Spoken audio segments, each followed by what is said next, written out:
Hello বন্ধুরা, আসসালামু আলাইকুম। আমি আপনাদের সামনে একটি নতুন কাজ নিয়ে হাজির হয়েছি। আজকে আমরা শিখব কিভাবে ক্রস ডিসজলভ ইফেক্ট ইউজ করে কাজ করতে হয়। তাহলে চলুন আমরা কাজটা শুরু করি। কিভাবে ক্রস ডিসজলভ ইফেক্ট ব্যবহার করতে হয়। প্রথমে আমরা যাব ইফেক্টসে।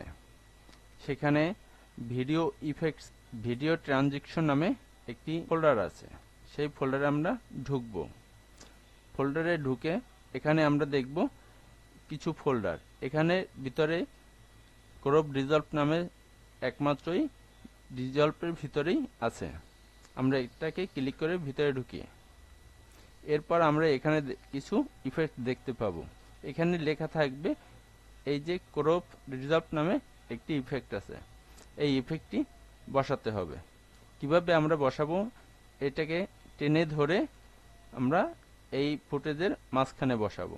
হ্যাঁ, আমাদের এখানে এসে গেছে। আমরা এটাকে একটু জুম করি।